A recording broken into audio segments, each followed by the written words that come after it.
Assalamualaikum warahmatullahi wabarakatuh. Waalaikumsalam warahmatullah. Sore ini kita berbincang-bincang tentang isu yang menarik untuk kita ketahui bersama, yaitu apa fungsinya sebuah perusahaan di dalam perguruan tinggi swasta. Dan kedua, apakah pendirian perusahaan itu tidak bertentangan dengan undang-undang yayasan. Mengapa hal ini kita bincangkan? Pentingnya kita bincangkan, karena beberapa perguruan tinggi, terutama saat ini sudah banyaknya persaingan pendirian perguruan tinggi, terutama di Riau, itu sudah hampir setiap kabupaten punya universitas. Jadi masing-masing perguruan tinggi swasta ini tentu mesti bersaing untuk menunjukkan kualitas. Nah, kualitas itu akan selaras dengan adanya dana. Tetapi dana bukan segalanya. Cuman kalau banyak dana, maka tridharma perguruan tinggi yang akan dilakukan di perguruan tinggi itu akan banyak terserap. Oleh karenanya, pentingnya sebuah perusahaan di perguruan tinggi itu adalah pertama untuk penambahan income. Karena perusahaan itu menurut Undang-Undang PT mencari keuntungan.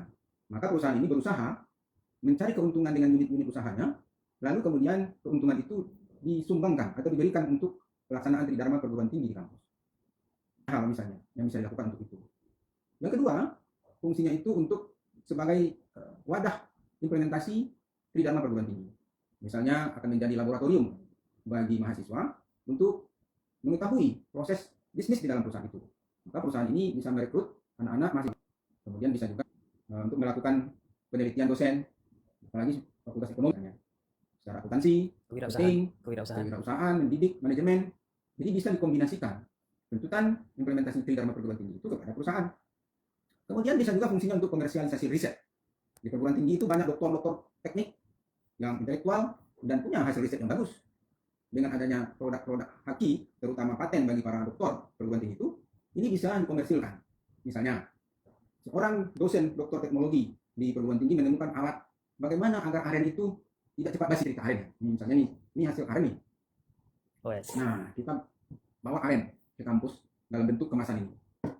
Itu sudah. Bagaimana seorang doktor teknologi bisa mengemas, menemukan zat bahwa aren ini tidak cepat fermentasi. Nah, ini kan komersil.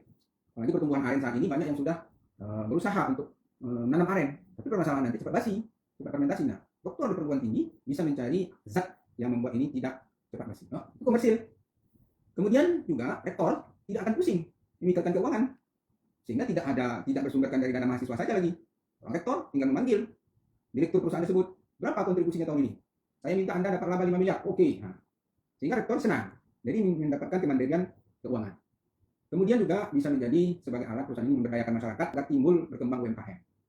Misalnya perusahaan itu membuat sebuah industri. Lalu di sekitar industri itu akan tumbuh UMKM. Jadi sangat strategis. Sebuah perguruan tinggi punya perusahaan. Mereka punya SDM yang bagus, punya marketing, jumlah mahasiswa yang ribuan untuk marketing. Kemudian link alumni-alumni. Ini adalah peluang-peluang besar yang belum digarap oleh banyak perguruan tinggi. Apalagi perguruan tinggi itu adalah perguruan tinggi yang sudah lama. Tentu link alumni ini sudah banyak untuk dikembangkan. Bagaimana supaya perusahaan tersebut bisa bekerja sama dengan unit-unit usaha yang dimiliki oleh para alumni.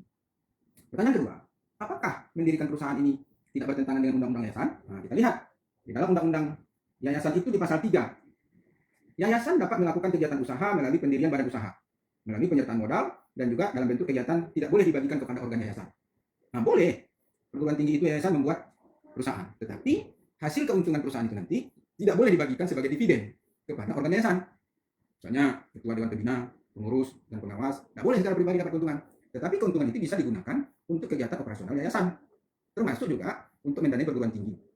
Jadi oleh karena itu sangat penting perguruan tinggi itu membuat perusahaan. Misalnya kalau dia ada fakultas kedokteran, dia bikin rumah sakit. Kalau dia ada fakultas pariwisata, dia bikin hotel. Kalau dia fakultas hukum, dia bikin konsultan hukum. Jadi banyak sekali peluang-peluang yang bisa dikembangkan untuk kemajuan tridharma perguruan tinggi. Oleh karena itu, pendirian perusahaan itu tidak melanggar hukum, bahkan juga mendorong agar tridharma perguruan tinggi itu berjalan dengan baik. Mari, perguruan tinggi yang punya banyak alumni, punya banyak SDM yang bagus, dirikanlah perusahaan agar tidak tergantung kepada sumber pendanaan hanya dari mahasiswa. Akan bisa disubsidi UKT mahasiswa itu diterima. Selamat berjuang.